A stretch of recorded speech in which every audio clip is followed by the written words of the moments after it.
bergabung, silakan yang dari Facebook dari Instagram bisa langsung bergabung ke forum kita.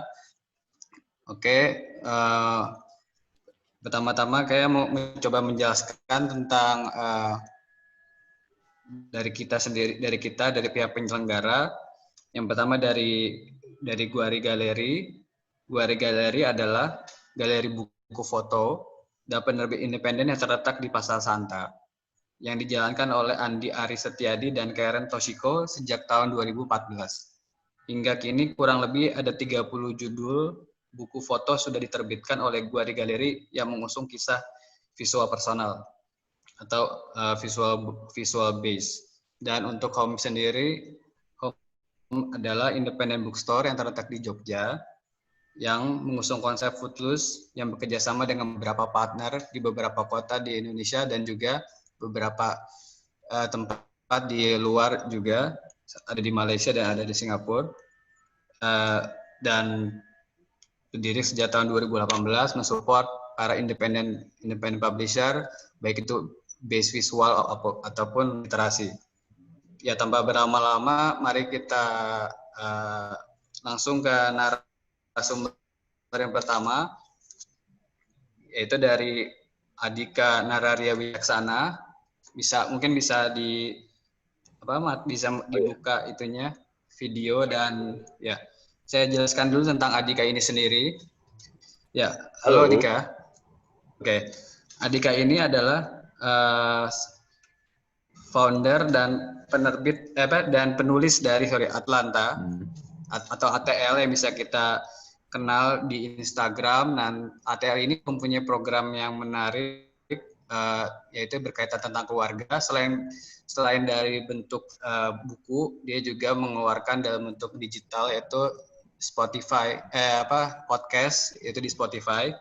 Itu bisa teman-teman dengarkan obrolannya seputar tentang keluarga, tentang hubungan interpersonal antara orang tua dan anak, dan itu sangat menarik untuk didengarkan. Oke, saya jelaskan. Adhika adalah seorang novelis buku berjudul Atlanta dan memiliki podcast bernama Hello Atlanta. Keduanya bertemakan tentang keluarga. Oke, sekarang waktu dan tempat saya persilakan untuk Adhika untuk menjelaskan. Terima kasih. Oke, terima kasih Mas Graham. Halo semuanya yang mendengarkan dan melihat sesi ini. Perkenalkan, saya Adhika. Saya adalah penulis novel berjudul Atlanta dan juga host podcast dari Hello ATL. Nah, sebenarnya dalam sesi ini saya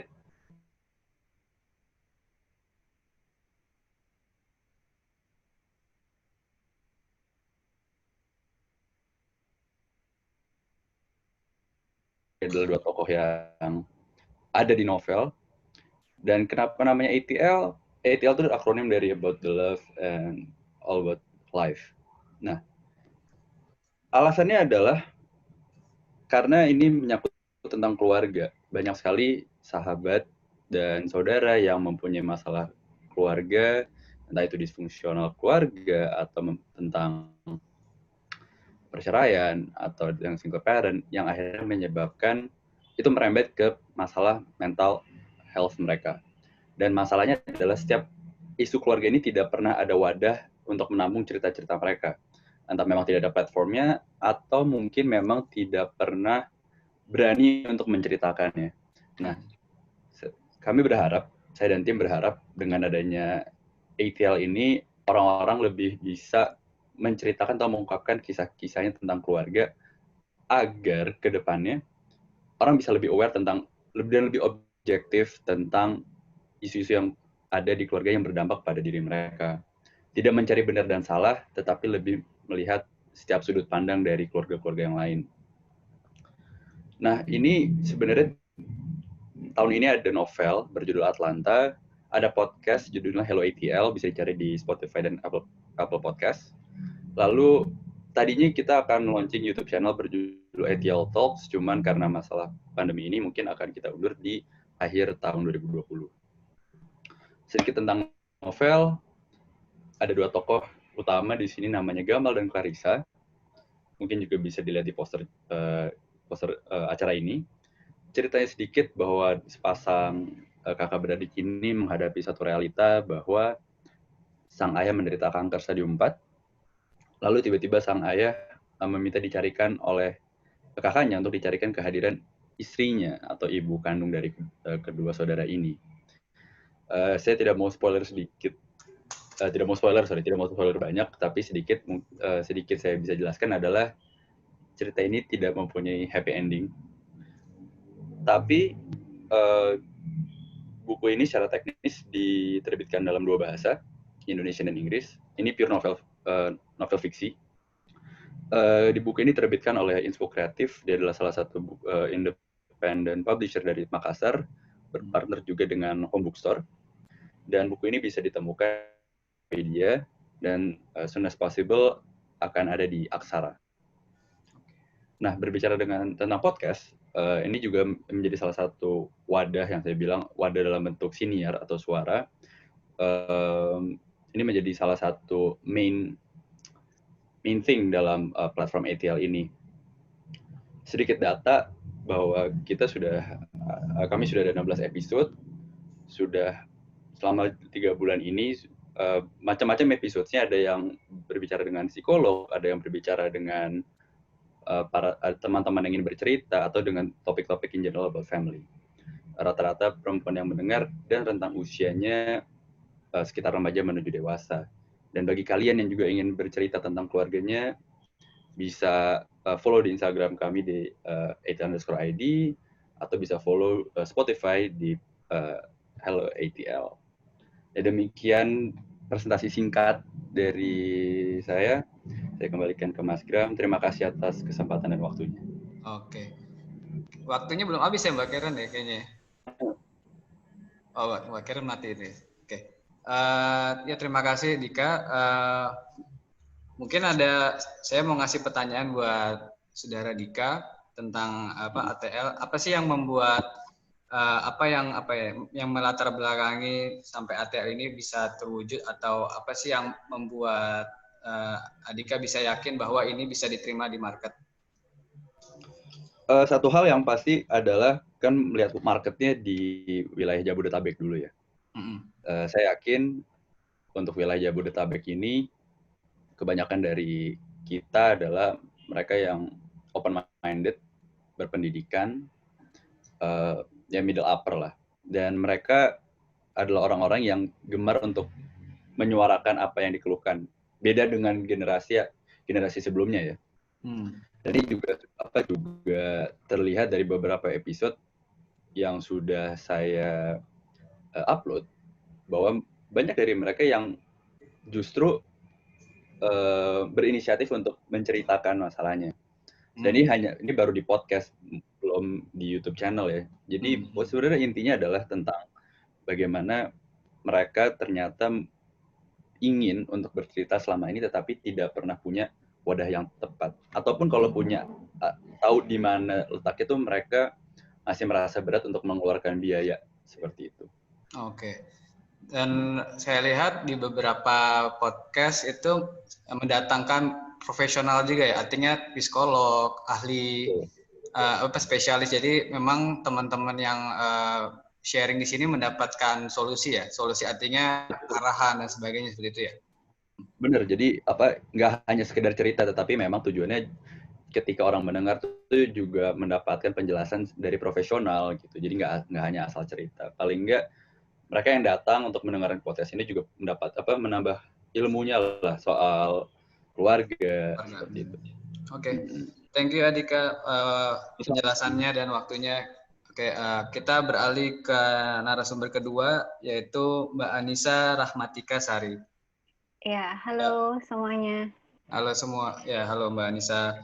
Mbak Anissa, saya introduce sebentar ya tentang Mbak Anissa ya. Oke. Ya. Mbak Anissa Rahmatika Sari, Instagramnya Anissa Rahmatika, betul? Betul. Ya. Oke. Judulnya adalah Seri Jakarta Postcard, menyoal kelas dan gender. Oke, seorang inisiator klub film atau kelompok belajar dan laboratorium film dan Nyawang Project, kegiatan membuat foto cerita oleh anak yang akan membaca sebuah foto dalam buku seri Jakarta Postcard Street, Rain and Style milik Erik Prasetya. Instagramnya Banal Estetik ya, sorry. Terkait perempuan, daya tarik dan gaya hidup. Oke. Yep. Oke, waktu dan tempat saya persilakan untuk Mbak Anissa menjelaskan. Silakan. Ya. Nah, kelihatan ya? Kelihatan. Oke. Nah, sebenarnya, halo, perkenalkan nama saya Anissa Rahmatika. Sehari-hari saya menjadi karyawan dan bekerja, kemudian tulisan saya sebenarnya tentang foto Erik Prasetya, salah satu foto di seri Jakarta Postcard, itu kumpulan dari dari 5 tulisan teman-teman di kelas pagi Yogyakarta. Sebenarnya tulisan ini itu tugas akhir teman-teman yang mengambil kelas literasi visual begitu. Jadi pada saat itu ada kelas foto dan ada kelas literasi visual. Nah, kelas literasi visual tugas akhirnya membuat tulisan mengenai foto yang mereka sukai dan kenapa mereka tertarik dengan itu. Di bawah bimbingan Mas Daru Aji, salah satu pengajar di ISI Yogyakarta di DKV gitu. Okay. Nah, foto milik Erik Prasetya yang saya ulas di sini di bagian atau di bab gaya. Nah, foto ini menarik perhatian saya karena menurut saya seluruh bagian yang dimunculkan oleh Erik Prasetya di dalam frame ini berbunyi mengenai kelas dan gender, gitu. Maksudnya kelas gitu. Nah, ada 3 bagian yang saya lihat di sini. Ada 2 orang yang berada di pantulan kaca di belakang itu, dan 1 lagi yang berada di depan. Ada anak, bapak, dan ibu di sini. Gitu. Saya melihat bahwa di dalam frame ini yang menarik perhatian memang di depannya, tetapi kenapa dia menarik perhatian? Karena ada frame di belakangnya di dalam pantulan kaca. Bagi saya, dua objek, 2 bagian foto ini itu saling berhubungan gitu. Nah, kelas yang paling pertama yang saya temukan di sini adalah bagian mana yang paling menarik perhatian. Nah, itu kelas soal kelas di dalam visual sendiri. Yang satu diperhatikan, yang satu tidak diperhatikan begitu. Kemudian ketika kita melihat 2 bagian tersebut, kita sebenarnya sedang menerjemahkan soal kota, di mana ketika kita melihat baliho atau ketika melihat iklan yang ada di bagian-bagian kota, kita melihat citra mengenai perempuan dan teknologi yang biasanya dekat gitu, kayak Raisa dan Chelsea Islan dan lain sebagainya. Yang menarik berikutnya adalah foto anak kecil yang ada di sini dan bapak laki-laki yang menggunakan topi. Jika kita melihat seluruh frame ini dari jauh, keranjang dan anak kecil ini menerjemahkan bahwa teknologi sudah masuk ke seluruh ranah masyarakat, kelas masyarakat, di mana dia tidak lagi melihat bahwa iklan atau citra pada objek yang ditampilkan di dalam iklan itu menarik atau tidak menarik begitu. Nah, konsep gender berada di sini. Bagaimana citra perempuan tidak lagi dipedulikan ketika seluruh kebutuhan teknologi masuk di dalam seluruh lapisan masyarakat. Begitu saja. Oke, Mbak Anissa. mungkin pertanyaan dari saya atau teman atau nanti Mbak Karen kalau mau bertanya silakan. Oke, ini oke. Pertanyaan dari saya, apa sih yang melatar belakangi? Maksudnya apakah punya personal experience atau sehingga mengangkat hal ini ya betul. Karena ini kan sesuatu yang apa namanya menarik ya untuk dikaji ya dari tanda visual dari simbolik tanda simbolik dan sebagainya gitu. Menurut Mbak Anissa apa yang melatar belakangi seperti itu? Di seri Jakarta Postcard di bagian gaya sendiri, di bab gaya sendiri, foto ini yang tokoh perempuan yang menjadi objek utama ini tidak memiliki interaksi secara langsung dengan objek yang lainnya. Itu yang saya temukan di dalam foto ini. Sedangkan di foto-foto yang lain dia sangat punya interaksi dengan si fotografernya, baik dari arah wajah sampai ke respon pada tokoh yang lain atau objek yang lain gitu di dalam fotonya. Oke. Gitu. Ini kan kebetulan fotonya yang kita ditampilkan cuma satu ya. Mungkin kalau di foto-foto lain ada yang sejenis atau berbeda kategori ininya pembahasan ini. Maksudnya gimana, Mas? Pembacaan visual foto yang dibaca ini ketika ini kan kita bacakan yang dari foto Erik Prasetya ya.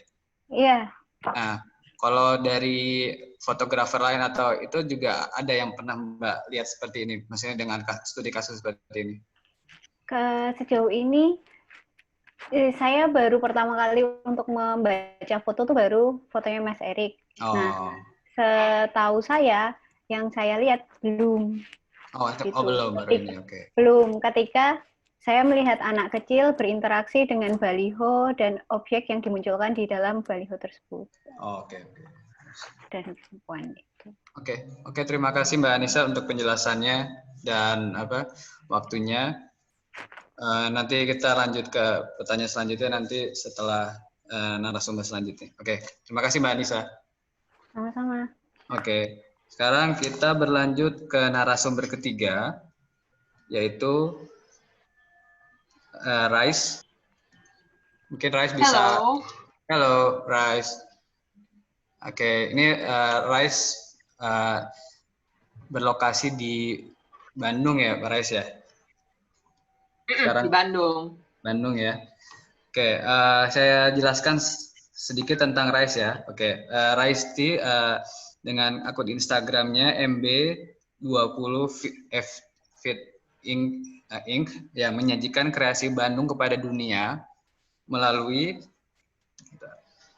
Bandung Little Blue Book of Creative Wisdom atau BLBB, pendiri Creative Morning atau Bandung dan perancangan buku BLBB. Raisti menghadirkan BLBB sebagai energi bagi mereka yang bekerja di industri kreatif.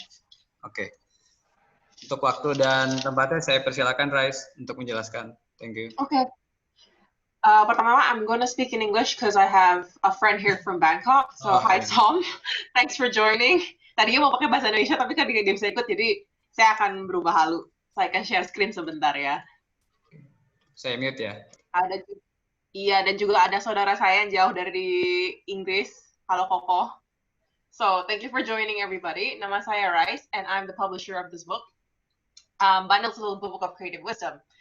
So, long story short, apa sih nih buku ini dan kenapa kita mau bikin buku ini ceritanya?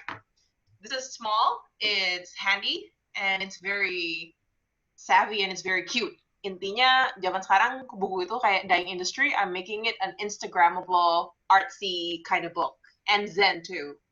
So, that's the book. A background of the story is that I'm the founder of Creative Mornings Bandung, which is the community based from New York. And after the first year, 12 months, 12 speakers, we recollect them to reinterview them and create it into a book which is bilingual. Because we want to show to the world how Bandung really works as a creative city of design. If anyone knows about the UNESCO Systems of Creative Cities Network, Bandung is actually given the nomination of City of Design. So I was thinking, wait, where's the product? Where's the design product? this is why I created this book, because I think we need a publication to sort of archive all these ideas about Bandung itself, and why is it creative? Why not Jakarta and all that? So we're trying to make Bandung a little bit more, popular and number one compared to the capital city. Yeah. So, why a book? Technically, it's basically the first contemporary documentation project to represent our city. These days, I think there's a lot of things and a lot of news that's lost in the digital world. So I think a book is a really good way to meditate and relearn and gain creativity. That's a really best way, because you kind of get lost in the digital world. Besides, we're here to cultivate creativity. So reading a book is one of them. The book, which is right here with me, this is number 3. I'm not sure, I think my video is off, right? It's 1,000 pieces all across the world, and there's ebook format, and each book is hand numbered. So the reason why is because we limit ourselves to a small copy of it, and because I don't think anyone's going to really buy the books these days, and it makes it a bit more memorable, I guess. This is a little bit of how the book looks like, and our memories of our first year. And the fun part about this book is because if it's empty, usually, like in these talk shows, I would invite different illustrators to design and interpret the book basically from their synopsis into their own. What is Bandung for them? So you can see different expressions about Bandung itself through their designs. This is another style. And sadly, because we're digital, I can't invite artists to actually do this while we're talking. So this is just one example. If you actually get a copy of our book, you can design your own cover and make it yours. Fun fact about our independent book is I actually asked 2 prolific people in Indonesia, which is one, the former sort of like headmaster or minister of the creative economy, Pak Triawan Munaf. He is actually from Bandung, and he was a former musician in a band and an advertising person before he became someone in the political era.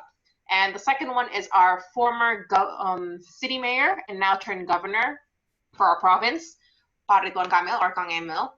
And the reason why I asked them to actually give a preface is because both of them, before they go to political arena, they are both creatives. One of them is a madman advertising, and the other one is an architect by trade. So that's why they're still relevant, because they represent Bandung. So that's it. This is the book. We're trying to introduce Bandung to the world, because sometimes I think we can learn something, a little bit about our culture, if you kind of get to know them. Thank you very much.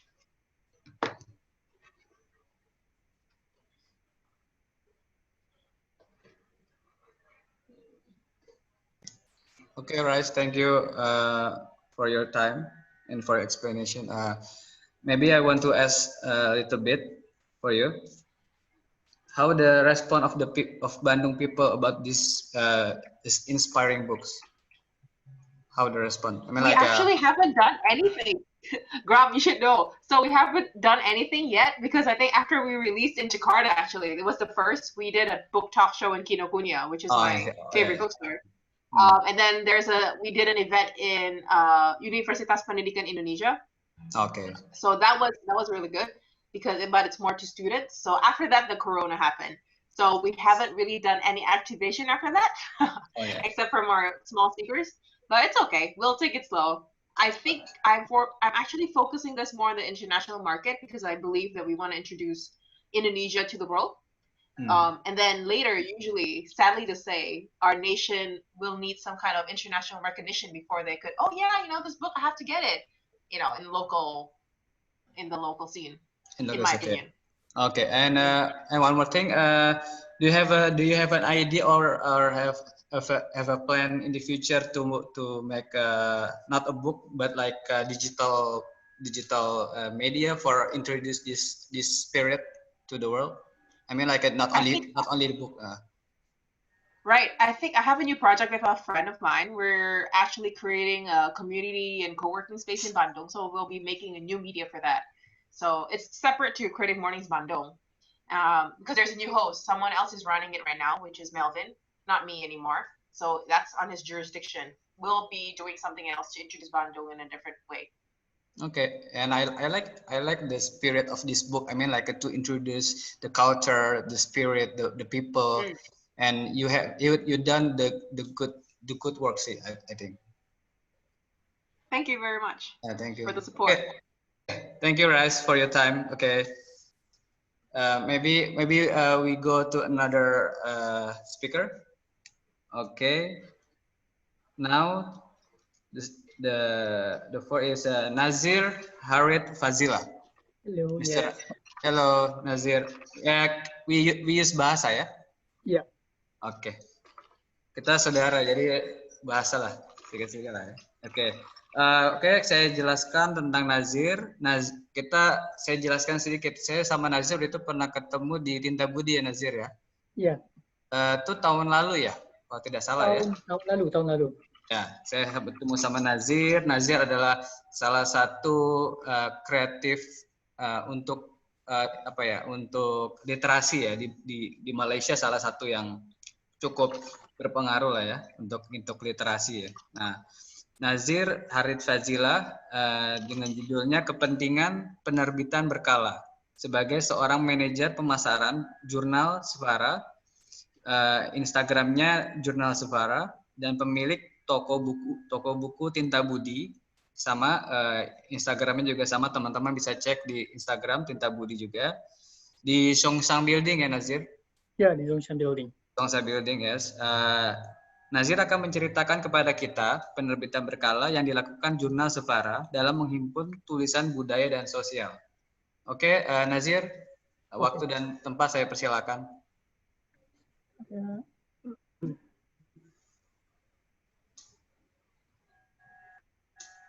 Oke, selamat malam semua.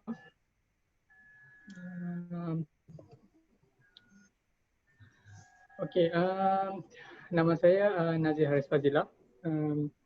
Saya selaku Ketua Pemasaran dan Bahagian Digital untuk Jurnal Sefara. Jadi hari ini saya akan berbicara tentang penerbitan berkala, kalau mungkin akan kita kenali sebagai periodical publication. Jadi idea untuk penerbitan berkala ini sudah berlegar agak lama, dalam 2 tahun, 3 tahun sebelum kami memulakan penerbitan ini pada awal tahun ini. Jadi Jurnal Sefara ini sebenarnya adalah salah satu usaha untuk kami untuk menjadi satu medium untuk penulisan. Jadi dan redaksinya terdiri daripada 3 orang, yang seorang itu adalah penasihat iaitu Hafiz, seorang penerbit buku juga, pemuisi dan juga penulis esei di Obscura Malaysia. Beliau bertindak sebagai ketua editor. Badrul Hisham Ismail, seorang researcher dan seorang director filem. Dia membahagiankan editor kandungan. Dan saya sendiri pemilik toko buku Tinta Budi dan Tinta Budi Publishing, bahagian pemasaran dan digital. Dan kami punya seorang penasihat editor iaitu Nur Azam Syairi yang bekerja di Malaysia Insight, sebuah portal news di Malaysia. Jadi setakat ini ada 2 jurnal, 2 isu kami terbitkan setiap 3 bulan. Jadi isu pertama Januari Mac dan isu kedua baru diterbitkan beberapa minggu yang lalu. Kami terpaksa anjakkan disebabkan oleh COVID-19 punya isu. Jadi kenapa print? Sebab banyak soalan yang ditanyakan kepada kami, kenapa tidak melakukan saja di ruang digital yang kita tahu dia punya audiensnya ramai dan kita boleh mencapai lagi ramai pembaca. Tapi kami fikir kerana untuk menyelesaikan masalah sustainability kita untuk terus berkarya. Sebab dengan melakukan percetakan print ini sendiri, kita ada bahan ataupun barang untuk dijual kepada orang ramai. Dan penerbitan kami setakat ini, kami kami mencetak sebanyak 1,000 naskah. Dan untuk yang pertama sudah terjual 1,000 naskah dan kami mencetak 1,000 lagi untuk dijual sepanjang tahun. Dan suara isu kedua pun kami mencetak 1000 naskah dan sekarang ini sudah terjual dalam 750 naskah. Jadi kami masih rasakan ada ruang untuk percetakan fizikal itu sendiri. Dan berbalik pada situasi di Malaysia, penerbitan bercetak itu sendiri sedang mengalami satu krisis. Jadi kita tengok tidak banyak penerbitan bercetak yang berlegar di kedai-kedai buku ataupun di kedai-kedai yang menjual majalah. Jadi saya rasakan ada ruang kosong untuk satu penerbitan berbahasa Melayu yang mempunyai disiplin editorial yang bagus, yang berbicara perihal seni, budaya dan masyarakat. Jadi Suara ini secara asasnya kami mempunyai tiga objektif ataupun tiga cara untuk melihat Suara ini bekerja. Pertamanya adalah tumpuan kepada perihal seni dan budaya di Malaysia. Dan kalau ada serantau pun kita mungkin akan melihat kepada isu serantau itu sendiri. Dan kedua adalah menjadi sebuah medium yang rencam dalam memaparkan kisah-kisah penting dan tak kalah menarik. Ya, kalau kita lihat di Malaysia itu sendiri banyak kisah-kisah yang menarik yang terlepas daripada cakupan media-media besar. Jadi isu-isu setempat, isu-isu di luar bandar, isu-isu cerita-cerita orang-orang terpinggir. Ini banyak tidak dibicarakan di media-media besar di Malaysia. Jadi kami cuba untuk membawa itu ke dalam percetakan Suara itu sendiri. Dan yang ketiga adalah untuk memancing keterlibatan lebih ramai orang, menjayakan disiplin editorial penerbitan yang selalunya tidak dihiraukan kepentingannya. Jadi ini lebih kepada cara kerja lah. Kami mahukan sebuah penerbitan yang kualitinya terjaga berdasarkan disiplin-disiplin cara kerja editorial itu sendiri. Sebab kita tahu bahawa apa yang terlepas di luar itu kebanyakannya, especially yang di digital itu sendiri, tidak melalui fasa proses editorial yang ketat. Jadi kita cuba untuk melakukan proses itu ke dalam penerbitan kami ini sendiri. Jadi berdasarkan sambutan yang kami terima, kami positif dan kami merasakan ada masa depan dalam industri bercetak. Saya secara personal saya rasakan kita dia bercetak bukan tidak ada masa depan, tapi kurangnya konten-konten bagus yang dicetak dan dijual di luar sana. Jadi kebanyakan kita sudah terbiasa dengan tempo digital media yang cepat, pantas, gosip dan sensasi. Jadi kita cuba untuk tarik balik untuk kita berhenti sejenak dan melihat apa contoh-contoh tulisan dalam fasa yang mungkin tidak cepat dan mungkin kita boleh hadam dengan sebaik mungkin. Jadi itu sedikit sebanyak tentang jurnal Suara.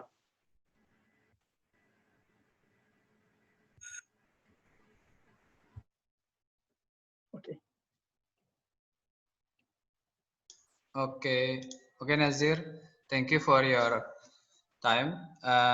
Saya akan coba bertanya dari saya sendiri dulu.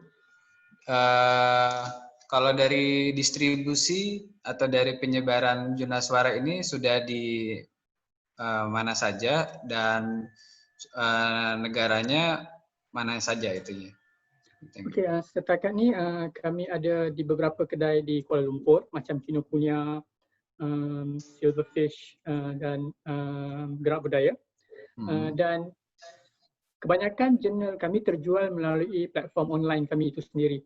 Jadi, tapi sekarang ni pun kami cuba mencari penjual-penjual di lokaliti masing-masing. Terutamanya kami ada penjual yang berada di Kedah, toko buku sudah mula menjual jurnal kami. Dan di Singapura juga kami ada wakil yang membantu kami untuk menjual di sana.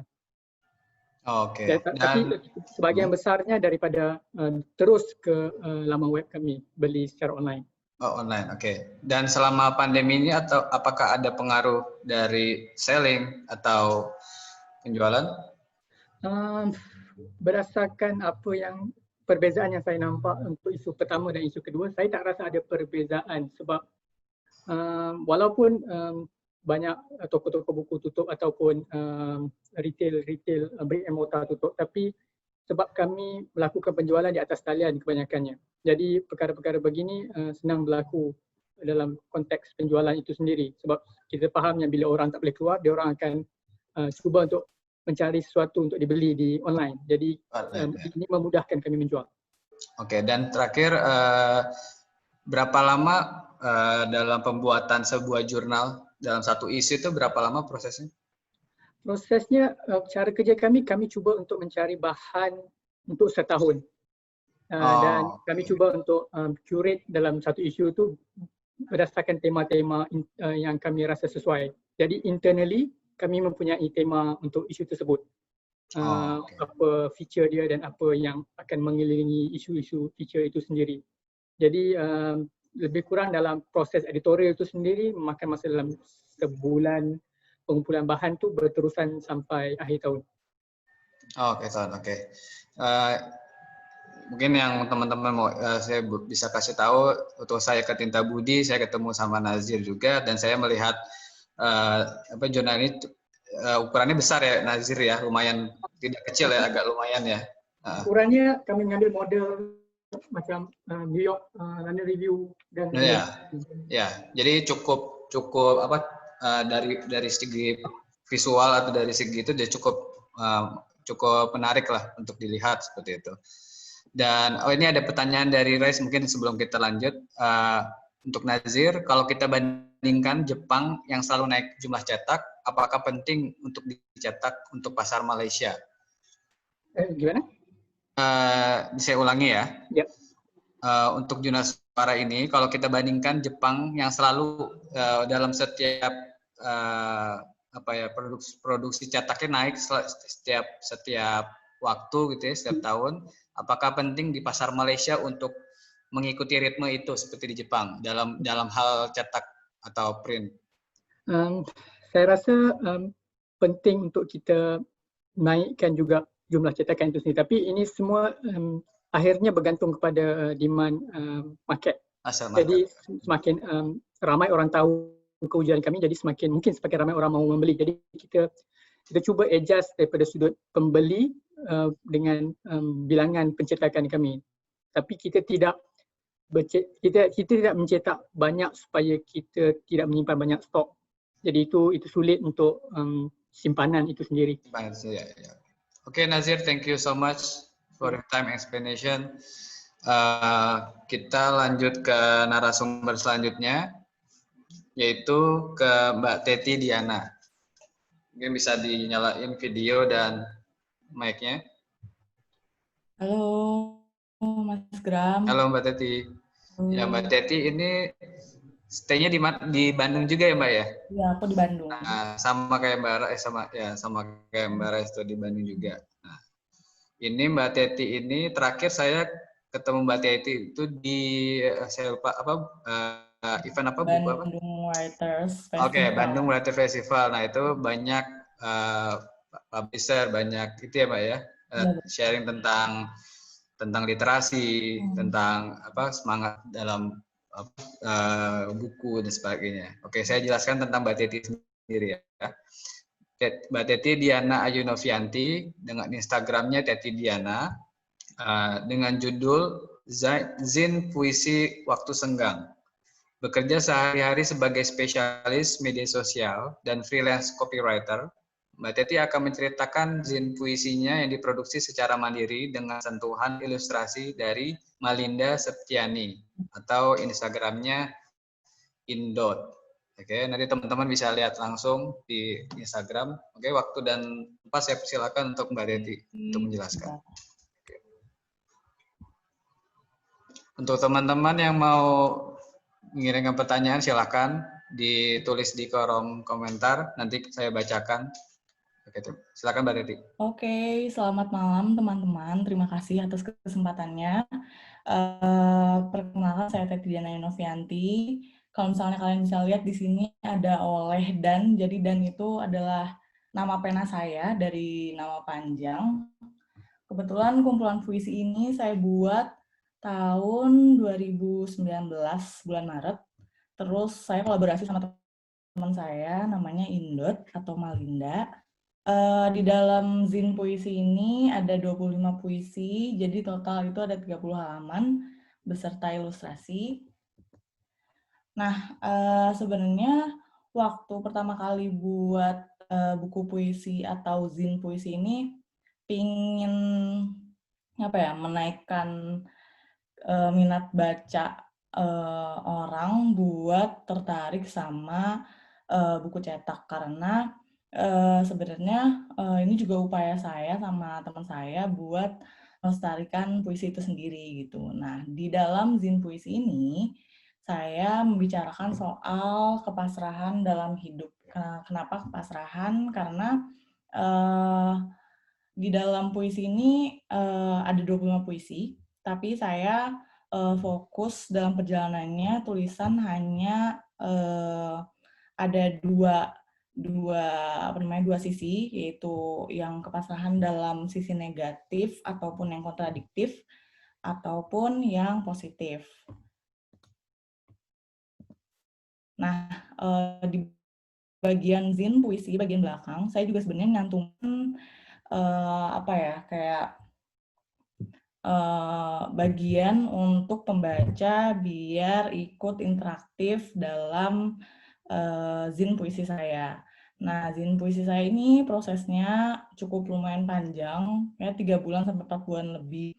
Itu pertama saya bikin naskahnya sekitar 2 bulan, terus kayak gitu saya sebarkan ke beberapa teman penulis yang saya kenal, terus kemudian barulah di situ ada proses ilustrasi atau pengilustrasian dari ilustrator terhadap puisi-puisi saya.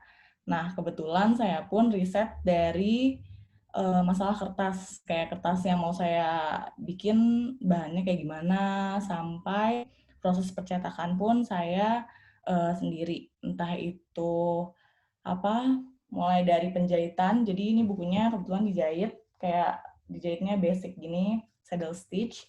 Terus mulai dari distribusi juga kebetulan distribusinya ada di Kineruku, ada di C2O Surabaya, terus ada juga di Home Bookstore.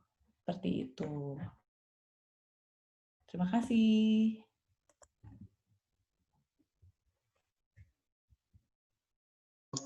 Oke, Mbak Rai, Mbak Teti, sorry. Okay. Mbak Teti. Yuk, mungkin saya akan coba tanya untuk karyanya. Kira-kira market apa yang paling cocok dalam mengkonsumsi ini karya Mbak ini? Kira-kira market yang ingin Mbak tuju itu seperti apa? Awalnya sih sebenarnya saya cuma memberanikan diri gitu Mas buat nerbitin season puisi ini, karena memang kalau buat untuk di penerbitan besar prosesnya panjang, dan kebetulan juga yang udah pernah saya alamin proses terbitnya cukup lama gitu. Jadi kalau menurut aku sih kalau si market si zin ini itu fokus sama orang-orang yang memang masih menghargai buku fisik atau mencari alternatif lain dibanding toko buku yang mainstream gitu. Oke. Apakah ada referensi Mbak Teti dalam membuat karya? Maksudnya kayak terinspirasi dari mana sehingga akhirnya buku Waktu Senggang ini bisa tercipta? Gitu. Awalnya sih karena memang ada kekhawatiran juga sama gimana sih caranya saya yang suka nulis puisi selain bekerja juga punya medium buat menyebarkan puisi berbahasa Indonesia gitu. Nah, makanya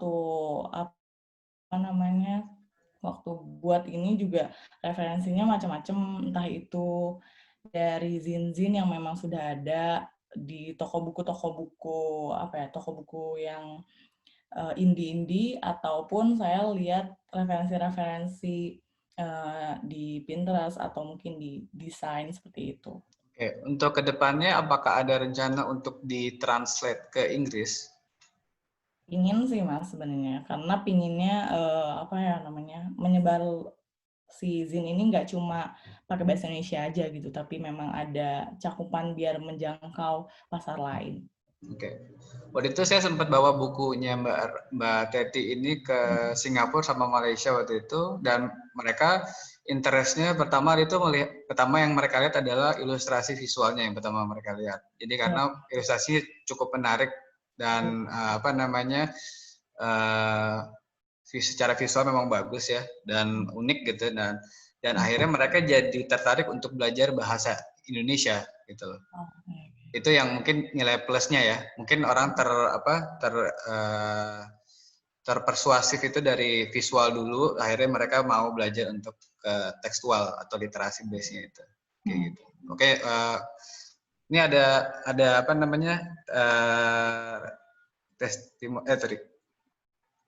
komen dari Somasom dari Bangkok kalau nggak salah ini, katanya very nice, love your style. Yang dia tanya, are those homemade? Homemade. Iya, jadi memang memang semuanya diproduksi sendiri. Jadi kayak mulai dari riset kertas, terus kolaborasi, terus udah gitu jahit buku sendiri, terus distribusi, pengiriman kayak gitu memang beneran handmade dari Bandung. Jadi kalau misalnya ada yang mau, nanti saya bisa kasih, tapi versi PDF-nya nanti bisa bisa lewat Instagram saya, DM aja. Nanti bakal saya kasih PDF-nya. Oke, thank you. Dan mungkin mau saya cuma bantu ini aja. Mbak Teti juga membuat satu produk namanya bekal ya Mbak ya. Salah satu ini ada ini nggak ada hubungan dengan si Oto Senggang ini atau benar-benar berbeda? Kalau project yang bekal itu sebenarnya benar-benar berbeda sih. Kalau yang bekal itu memang karena bareng sama adik saya, terus kebetulan dia suka masak, jadi ya udah deh akhirnya kita bikin dari rumah homemade ya. si. Karena saya lihat ada yang satu dengan puisi Mbak mencoba menghadirkan secara visual, tapi yang satu sisi dari sisi makanan dan mencoba tetap ada roh visualnya itu tetap ada gitu, tetap dihadirkan gitu. Dan itu menarik seperti ini. Gitu. Oke, Mbak Teti terima kasih waktunya.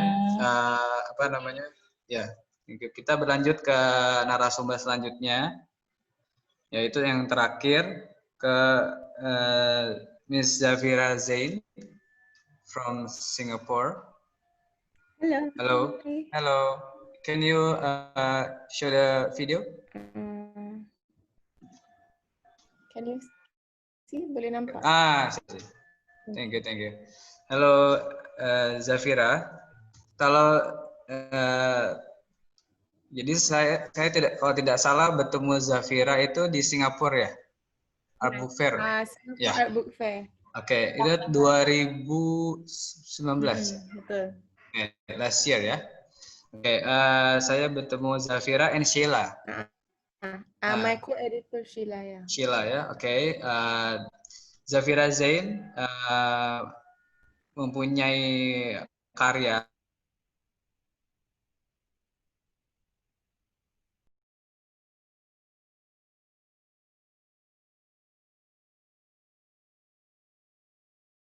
Akar adalah majalah independen yang menampilkan berbagai kisah dan talenta di Asia Tenggara untuk menciptakan komunitas pembaca yang berakar pada sejarah dan tempat mereka berasal. Oke, Zafira, saya persilakan waktu dan tempatnya.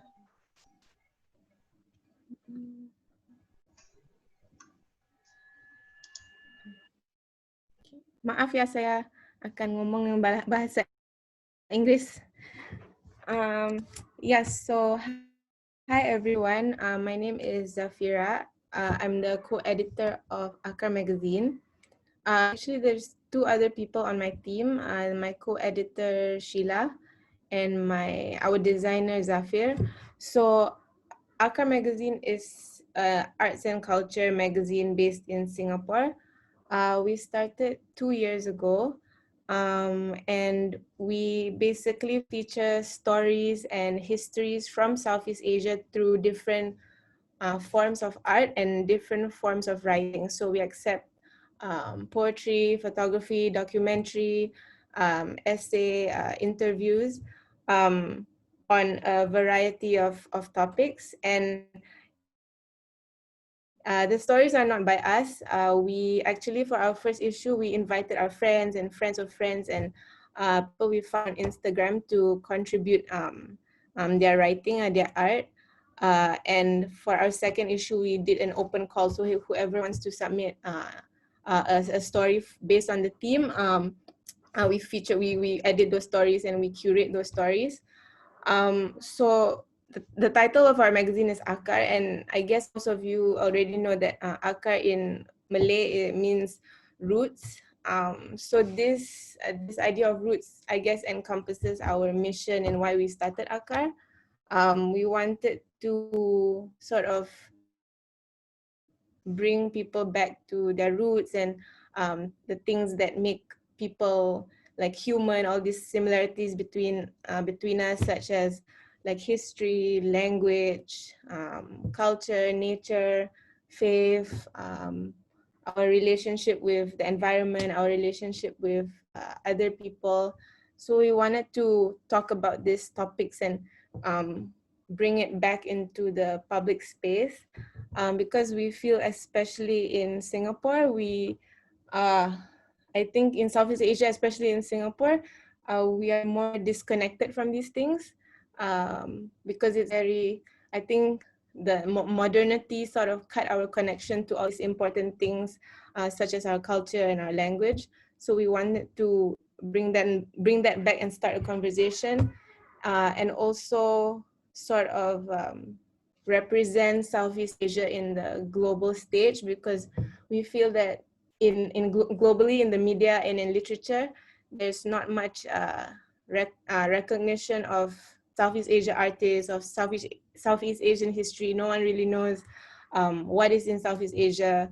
No one really knows about us. So we also wanted our magazine to be a sort of amplify the voices in our region, and also be a platform for artists and writers to showcase their work, because we found out through doing Akar that a lot of people in Singapore and the wider region are doing a lot of deep work on our history and everything, but they don't have the platform to share this with the public. So this is from our first, what I'm showing here is from our first issue. The theme is foundations. So for foundations, all the stories came from Singapore, because we wanted to ground ourselves to home and start with our origins and where we come from. So our first issue is mostly in Singapore, and this particular piece, this is the one I wrote and I photographed. It's just a short photo story, but it's my family's kampong, which is not there anymore, but the masjid is there. So this is something I photographed for issue 1. Yeah, so we have a lot of, this is an interview we did with one of, I think the only living person who does oral storytelling in Singapore. She actually grew up in Malaysia. So she tells stories of like Malay legends like Pucuk Gunung Ledang and Hang Tuah, and she tells it to huge audiences in Singapore. She loves telling stories also about Pontianak and Orang Bunyan.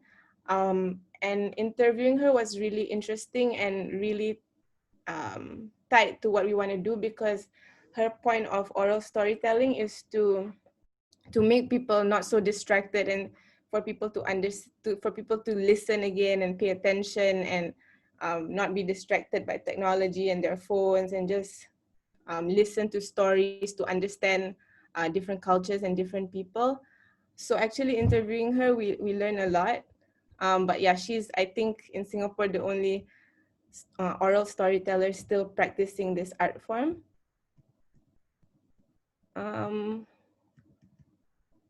Yeah, and in each issue we have a feature on nature. So for foundations, we chose to focus on mountains because I think it reflects this idea of foundation, like keeping the earth stable and secure. So we just got submissions from people who like to do hiking, who've hiked around the region like in Indonesia and Malaysia. So yeah, mountains was our nature feature for issue 1.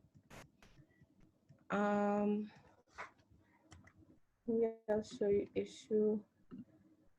For issue 2, which was released last year, the theme was motion because we felt like after you ground yourselves, you can take off and you can start your journey. So the theme was motion, and this cover actually was taken by an Indonesian photographer, but this was taken in Myanmar, and they're playing this sport called Chinlon, which we might understand as sepak takraw. So we like this idea of that this sport has cross-cultural and cross boundaries, and she was able to capture this in this Shan state in this remote region in Myanmar. So we were very happy to work with her.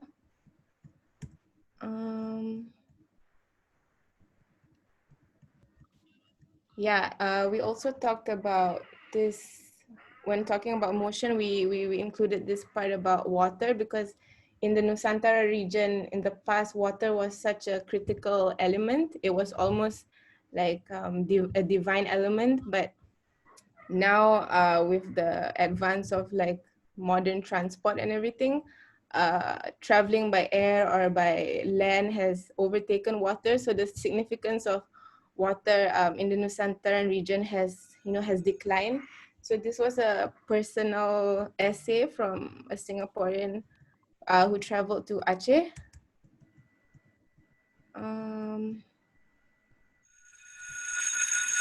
My time is up. My time is up, yeah.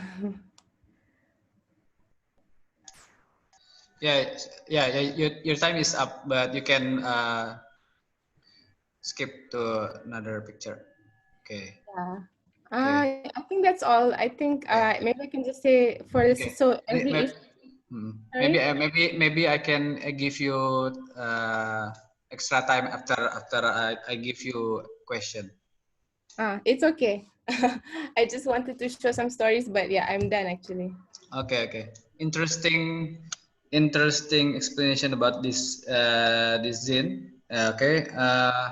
Maybe I want to ask some question for you. First, I see in the content you try to introduce in English, right? For a global market, but you still use the bahasa, like balik kampung, or like you try to mix use the dual language, right? And try to explain to the audience, and it's very interesting to see that. And what I want to ask is what the strong core or value of this magazine? What the if we want to compare of another magazine, what the strong beside the across the culture itself? I think what makes this magazine unique, or is maybe the aim of the magazine, I think in this time where there's a lot of noise and uncertainty and there's a very fast-paced life with all this technological progress, I think this magazine is sort of a reminder to slow down and go back to what we all share in common and what we all appreciate deep down as humans. I think also this magazine is actually it's more personal. Like you mentioned, akar is a Malay word. This magazine is also a learning process for me and my team. Every submission actually is like teaching us more about our culture. So it's not just like us showing people, this is about Southeast Asia, but it's also us learning more about ourselves. especially in Singapore, which is quite hard to get in touch with our culture here. Yeah. So we want to just be another avenue where people can just learn about their history. Okay. And second one is what the main goal of what you guys do in this interesting zine? I mean, like the big vision of your what you guys do. I mean, like beside the you try to introduce and you want to connect the culture. I think The main goal, the big vision of this zine. I think as time passed and we were connecting with other artists and other editors and people in the field, in the region, we also figured that we want to give more voice to the creatives in the region and be a place where they can come and showcase their work, because maybe currently, like, each of the countries, the artists are working like in their own bubble, but not together, not cross collaborating. So I guess that's an aim in the future for us to, work on a huge artwork together or work on a digital zine and then pass it together. So we just want to expand that network in the future. Okay, and I see you try to introduce like Indonesia, Malaysia. I mean like many culture, and for the contributor itself, you pick it by your side, or there is a contributor to give the ID or the article, like a submit for Akar or like what? For our first issue, we mostly did, we reached out to the people that we know were working on specific things. Like, we know someone is researching on this person is photographing this community. So that was, we invited people to submit. But in our second issue, we did an open call online. So we just said, anyone who wants to submit anything with this theme, you can just submit to us and we will choose which articles we think fit best to the theme. Oh, I see. So, and for the editorial design and the is from Singapore, or you like from another country? From Singapore, yeah. Oh, okay. So Singapore, made in Singapore, right? Yeah, made in Singapore. But we hope this will expand somehow and work with other artists from the I hope Akar will expand to another country. Yeah, I mean like the team maybe in the future. Yeah, that would be cool. Okay, and I want to read a question from Karen for you. What are the obstacles when you run the Akar print? You mean when we're going to print? I mean like when you do this. I mean like the print, the process. Yeah, what the obstacles run the business? The obstacle for first issue was we had no publisher, or we funded the whole magazine out of our own pocket. So that was very challenging for us to make up for to profit from the first issue. But thankfully for the second issue, a publisher picked us up, and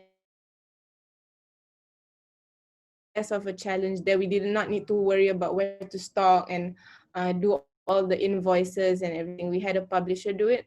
But when we were starting, we were doing everything ourselves, and it was quite hard financially. And I think with the coronavirus also, we will have trouble with the finances because everyone's doing quite bad. But yeah, hopefully it will get better. Yeah, I think that's the issue of every independent publisher, right? Yeah, it's like supporting your passion project, but there's no money. yeah. I mean like I think independent publisher feel that. Yeah. Okay. Thank you. Thank you. Thank you for your time. Maybe untuk selanjutnya saya akan coba kembali ke Adika. Halo.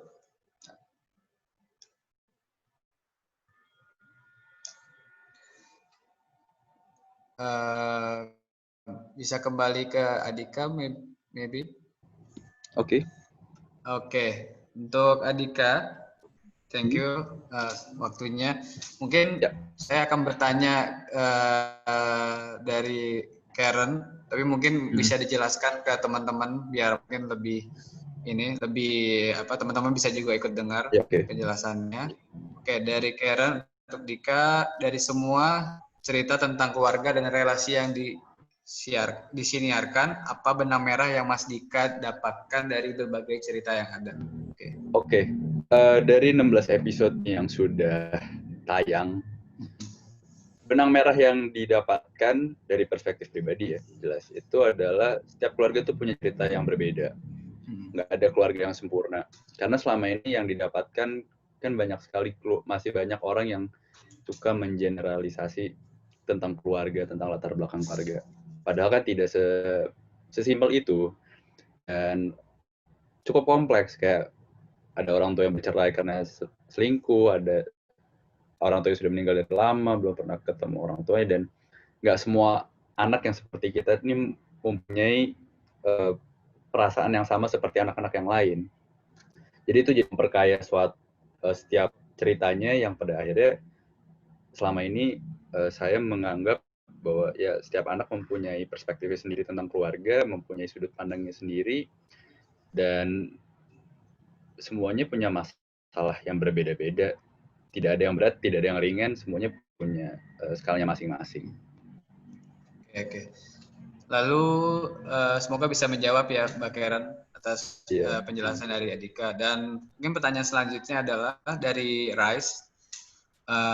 Crux dari proyeknya tentang keluarga dan mental health, kira-kira kenapa topik ini diterima banget dan sangat relevan di zaman now Indonesia? Oke.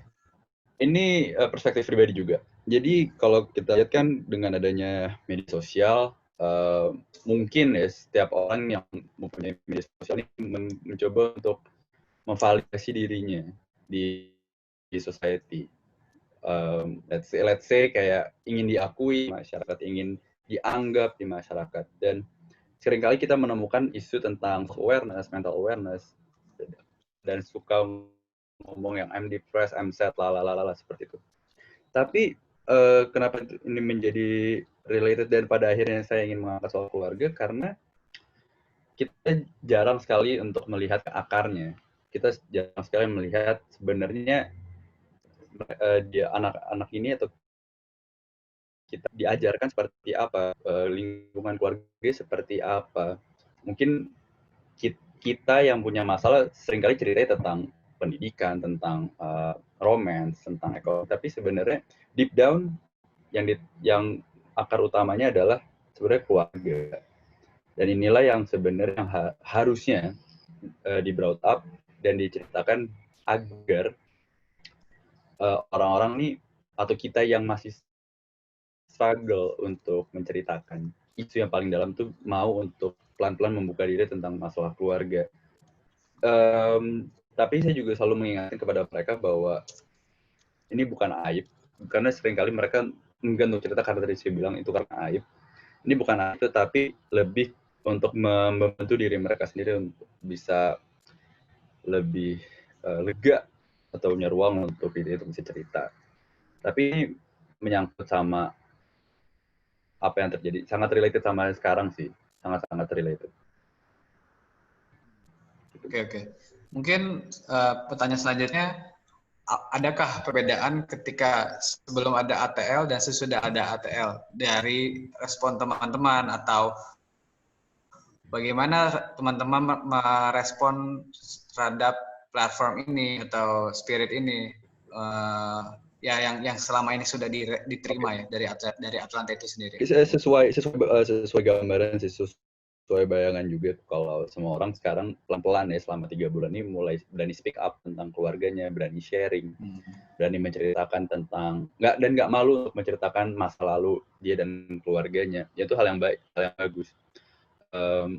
Yang pasti selama mereka nyaman untuk menceritakan masa lalunya dan tidak ada yang harus salah pahami, itu nggak ada masalah buat saya dan untuk platform ini. Yang penting adalah platform ini bisa mendeliver nilai-nilai keluarga yang positif dan bisa saling membantu sesama kok, intinya gitu.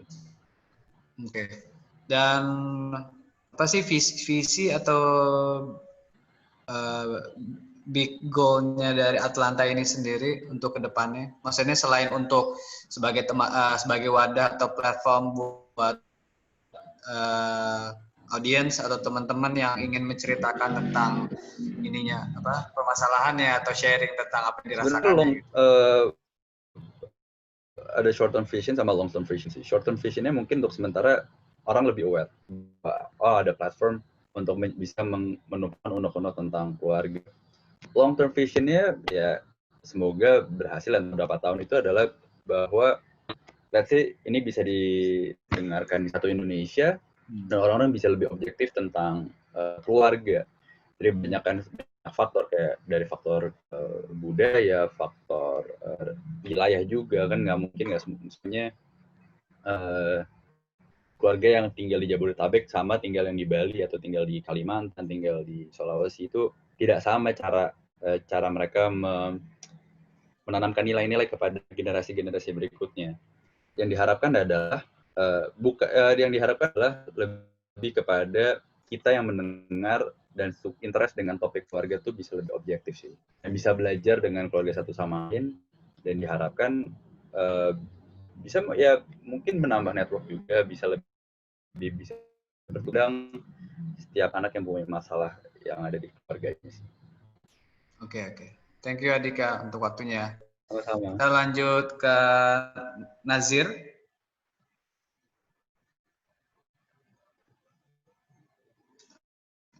Nazir dari Jurnal Suara. Yes. Oke. Mungkin saya sharing apa yang ada di komen, mungkin biar teman-teman bisa dengar juga dari penjelasan mungkin lebih jelas. Dari Karen tadi, apa aja usaha yang dilakukan Swajurnal dari segi pemasaran dalam meningkatkan demand pembaca seni dan budaya? Karena tadi disebutkan bahwa banyak media di Malaysia tutup. Kita kena bezakan ada dua ruang media beroperasi, satu digital dan satu fizikal. Dan kita nampak ada satu perubahan di mana kebanyakan media fizikal berpindah ke media digital. Dan trend ini adalah trend yang sudah lama berlaku. Mungkin faktor kos atau faktor capaian dan sebagainya. Dan ini menjadikan satu vacuum di ruang fizikal yang walaupun kosnya tinggi, walaupun susah untuk mencapai banyak pembaca, tapi still ada relevannya di Malaysia ini. Jadi kita dapat lihat dia ada pro and kontra dia. Bila kita buat satu benda bercetak, kita ada bahan untuk dijual terus kepada pembaca. Jadi berbeza pula dengan digital, di ruang maya, di ruang digital, kita tak ada benda tu. Kalau kita boleh buat pun kita mungkin akan buat paywall, tapi banyak yang buat paywall dan banyak yang bergantung kepada advert ataupun iklan-iklan. Jadi itu salah satu benda yang kami fikir sebelum kami mulakan, dan kami rasakan dengan bergantung berat kepada iklan jumlah pembaca, kami tak rasa Jurnal Suara boleh sustain ataupun boleh ada. Jadi kami memula dengan skala yang kecil dan kami percaya yang pembaca masih mencari bahan-bahan yang berkualiti, masih mencari penulisan-penulisan yang bagus, tapi tidak disediakan penulisan-penulisan itu sama ada di media cetak ataupun media digital. Dan untuk apa yang kami buat untuk meluaskan jumlah pembaca adalah kami menjual barang fizikal tapi kami punya promosi di digital agak selalu. Jadi kita selalu promosikan di Instagram, Facebook dan juga teman-teman. Dan juga pentingnya adalah konten Jurnal Suara itu sendiri, sebab setiap konten atau setiap artikel ataupun setiap esei yang ada dalam tu akan menarik pembaca yang berbeza. Jadi di Jurnal Suara itu sendiri kita ada pelbagai daripada muzik, seni, teater, politik, masyarakat dan sebagainya. Jadi setiap satu esei-esei ini bila dibaca orang akan share dan akan menarik pembaca-pembaca yang berbeza. Jadi kita akan dapati pembaca yang mempunyai latar belakang yang pelbagai, dan itu adalah cara kami untuk meluaskan jumlah pembaca itu sendiri, dan harapannya adalah perkongsian mulut ke mulut ataupun melalui digital media itu akan terus berlangsung dan akan menambah lagi pembaca. Oke, menarik ininya penjelasannya. Dan market yang dituju oleh Jurnal Suara tuh what's your market? Mereka yang boleh membaca bahasa Melayu, ruang lingkup mungkin umur remaja, sekolah menengah sehingga ke Kuliah. Dewasa. Jadi market dia, segmen marketnya agak besar. Tapi besar. yang kecilnya adalah ia berkisar tentang budaya dan masyarakat itu sendiri. Tapi kami percaya benda ini ada relevannya, sebab sebelum ini ada juga majalah-majalah seperti ini telah wujud di Malaysia. Dalam sejarah penerbitan bercetak di Malaysia yang pada masa sama berkait juga dengan Singapura. Masa itu kita bersama. Jadi kita boleh tengok ada contoh-contoh seperti Mastika, seperti Utusan Melayu, seperti majalah-majalah lain yang menyediakan tulisan-tulisan sebegini. Tapi mereka tak bertahan lama. Jadi kita menyambung tapi memberi nafas baru terhadap generasi baru itu sendiri. Thank you so much, Nazir. Lanjut ke Rais. Yeah. Rais. Next question for you from maybe it is are already in comment. I want to sampaikan ke kamu. Buku Blue Book Bandung itu targetnya umur berapa ya? Atau mungkin paling bagus itu umur berapa yang paling sesuai dengan buku ini?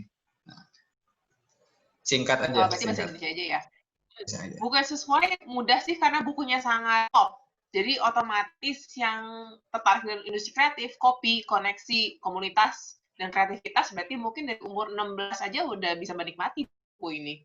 Karena sangat sederhana sih sebenarnya bukunya. Sampai umur 60-70 juga masih menyenangkan untuk dibaca. Karena sangat ringan. I see. Menarik.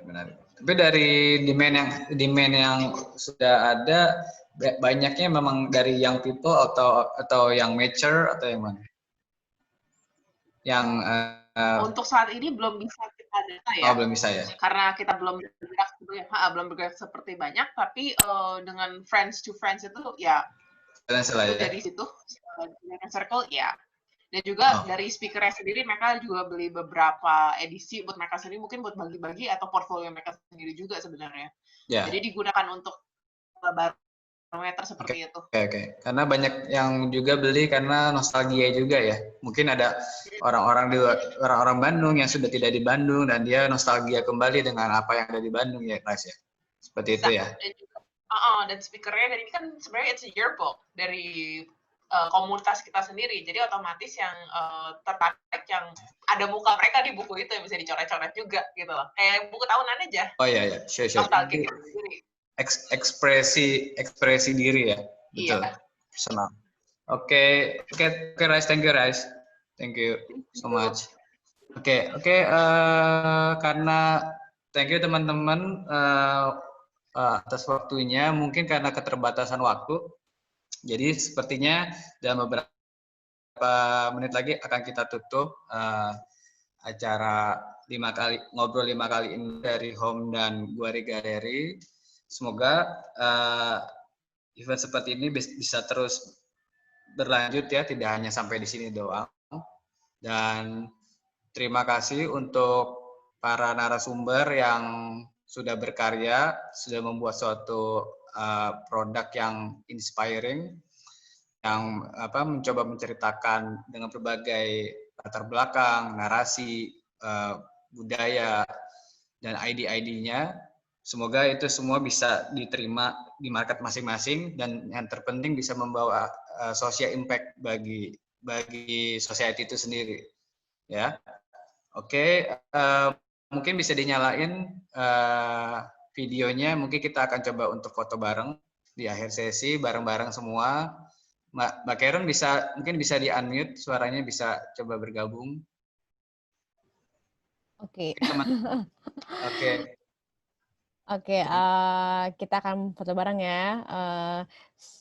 Coba teman-teman yang lain yang bisa dinyalain videonya, silakan. Oke. Nanti Mbak Karen yang akan hitung aba-aba ya Mbak Karen ya. Oke.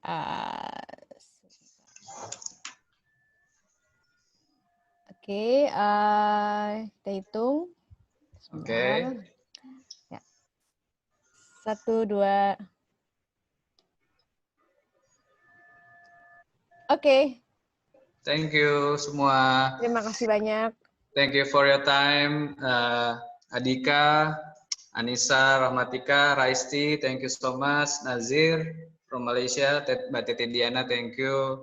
Dan Mbak Zafira Zain dari Singapura, thank you so much for your time and for your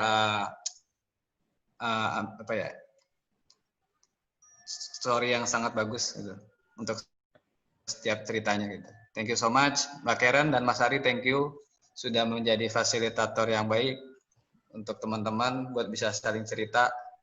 Semoga kita bisa ketemu lagi next ngobrol ya 5x6 ya. Teman-teman bisa join lagi tapi sebagai penonton bukan sebagai narasumber nih. Oke. Thank you so much. Bye bye, thank you.